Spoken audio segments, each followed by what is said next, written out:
Welcome back to the Everything But the Bottle podcast. You are here with Rabbi and Master Distiller Benjamin Tarabello of Tarabello Distillery, CEO of TTBMath.com, the liquor software you need for your winery, brewery, or distillery, doing all your compliance through point of sale, federal, state, and local. Guys, today we are back at it, hitting the streets of New York and learning why it is probably the best state for you to open up your brew pub tomorrow. And I did not say to open up in New York City. Okay, Mom Donnie, you might need a drink just to survive. A brewery license in New York, it's easier to get. You have no production limit capability.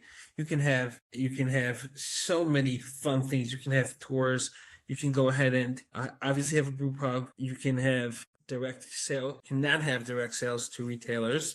You need to go through the Tide requirements, which means you go through a middleman distributor. You can do direct to consumer sales on premise. So that's not exactly Tide, but it is brand sales, brand building. It is great. You're in New York. You have a tap room. People are coming, people are visiting the state. It's a great state for that. It's not like being out in the middle of Arkansas, okay? Product development, you got a great base. New York is very dynamic, feedback, vocal, local farmers. The state of New York offers you multiple revenue streams. And particularly if you go all in on a proper brewer's license. The proper brewer license, there's no limit again on how much beer you can produce. So it's just on how much you can sell. The downside of it is you're paying more, but again, it's not that much. It's $3,200. You have to register your brand label. Okay, no big deal.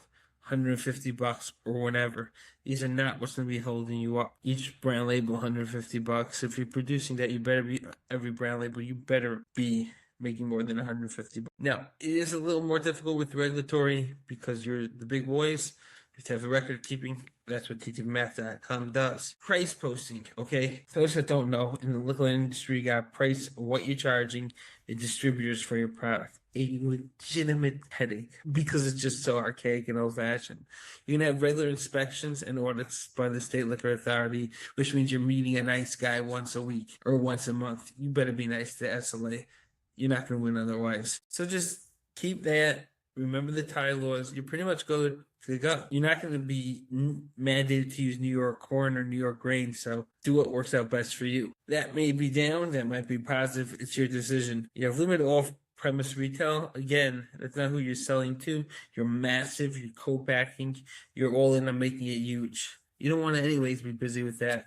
Did you ever see most companies use a distributor except for Coca-Cola? Again, the alcohol industry is not simple when it comes to distribution. You might just want to then opt in for a farmer brewery license or something of that sort. The average individual, when he does a big license, wants to cement himself in as being the regional beer, which is great in New York because there's 29 million people in New York going down every day, thanks to Mom Danny and Hochul, but it's still going to be 28 million by the time you open, or at least I hope. That's a big market. One region, 1 million people, get them singing your praises you could.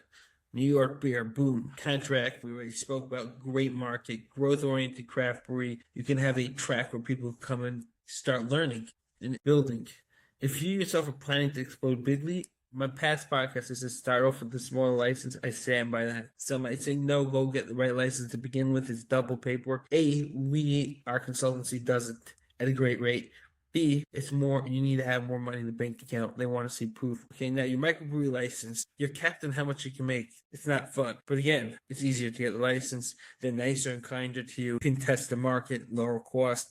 A brew pub, if is a high margin anyways product, great when you start up a business, same for a tap. That is what it's for, okay? It's a great license to start off with. It's not that terrible. When you break the law, you're gonna get penalties. Listen, that's your call. I'm not giving any advice on breaking the law from Mr. Moonshine. I'm just a proponent of it, okay? Small markets, locals, just go for it. There's a lot of advantages, a lot less costly. $320 to $640. You don't have to do label registration. $150 exempt from it. You don't have to worry so much about the audits. It just, again, TTMath.com is going to do that for you, but it's not on the back of your mind. You can be successful. It's just much lower barrier of entry. They're more forgiving because they're on your team. At the end of the day, this whole liquor authority is on your team for success.